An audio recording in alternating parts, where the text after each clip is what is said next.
Good morning and welcome to AI Daily. We have another great episode for you guys today. First up, with a new fundraising frenzy, three different very large companies have raised a lot of money. Runway ML, of course, is famous for their video and generative AI interpolation. They raised 141 million, largely led by Salesforce and Google. And then we have Inflection, who we've talked about twice in the past couple days, who raised 1.3 billion from Microsoft, Nvidia, and quite a few others.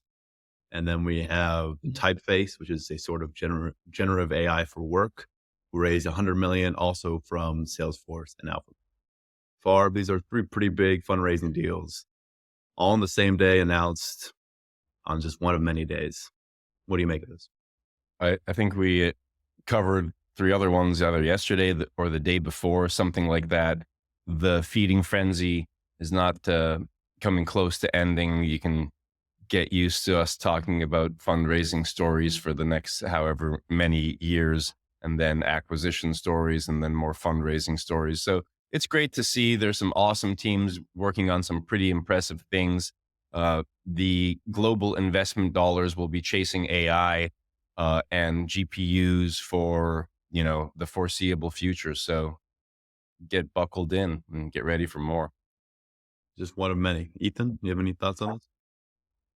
Yeah, this is a big day for a lot of these companies. The big important point here to me is these are three fairly different types of companies. Typeface competes on kind of a Jasper-esque round for this kind of content creation, traditional product-based business. They've been around for a few years, really using, what people have been using GPT-3 for a while now. They've embedded themselves, good business. You have someone like Inflection at a true foundation model level, building a cluster of 22,000 H100s, probably spending half or more of their round just on that cluster. And then you have someone like Runway sitting a little bit in the middle, building their own models, building a product. So, you're seeing these big fundraisings across AI, across the entire stack, from the foundation model level all the way up to these kind of more mature products. So we're going to continue to see it, and the frenzy continues. Yeah, it's a very good way to split it. Runway is, of course, mostly just a research lab. A lot of what their work is the research itself. They have some products, of course, but mostly research.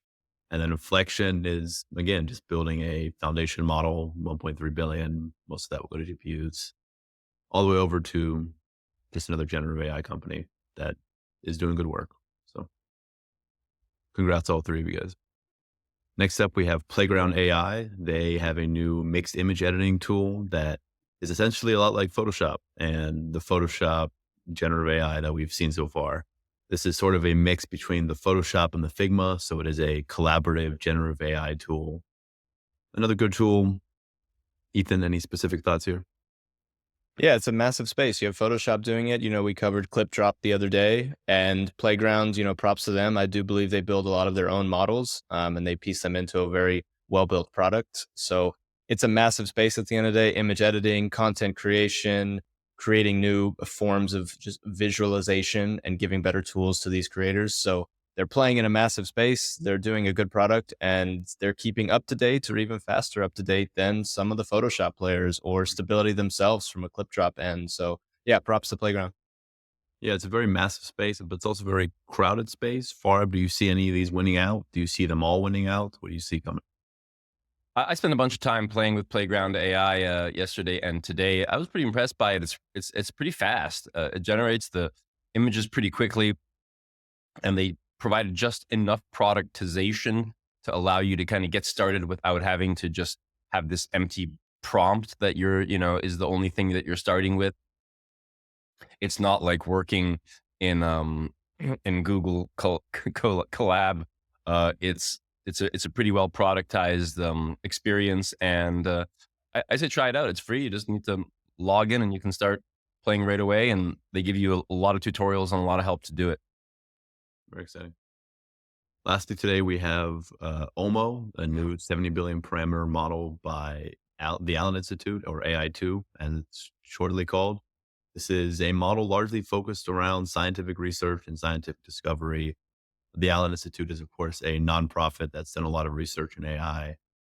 And this model is going to be completely open, They said every step of the way of how they make it will be open for future scientists and future researchers to build upon that work. They're partnering with everywhere from AMD on the hardware side, all the way to Surge AI and Mosaic, and quite a few partners here, but focusing on an open model in the end. Ethan, you have any thoughts on this? What do you think about it?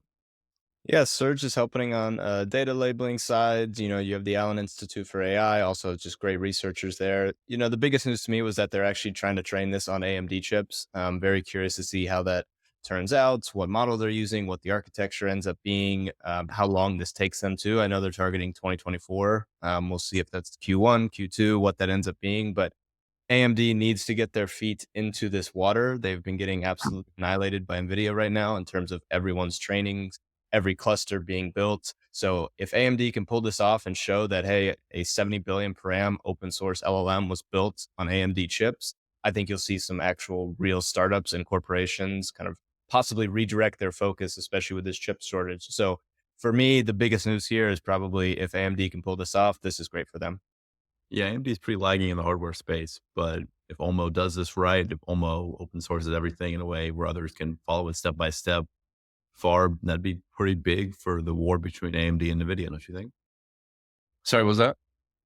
Like the contrast between AMD and NVIDIA, if OLMo pulls this off in a way where everyone can follow it step by step, how do you think that changes where people build their models?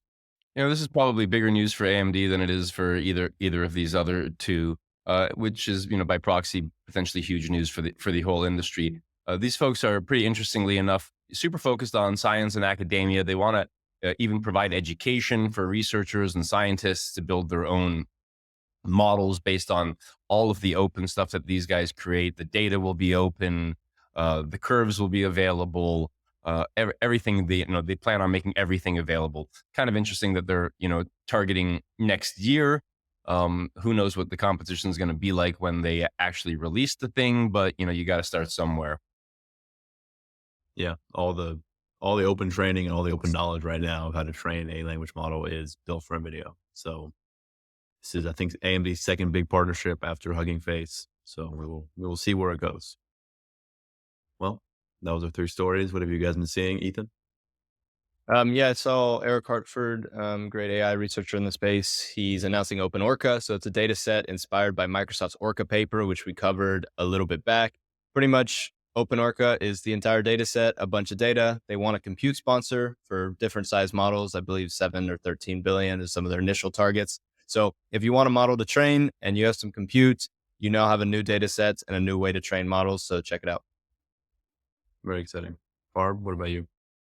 A good friend of mine who's a writer and film producer showed me Pseudo Writer yesterday, which is sort of an AI powered platform for writers.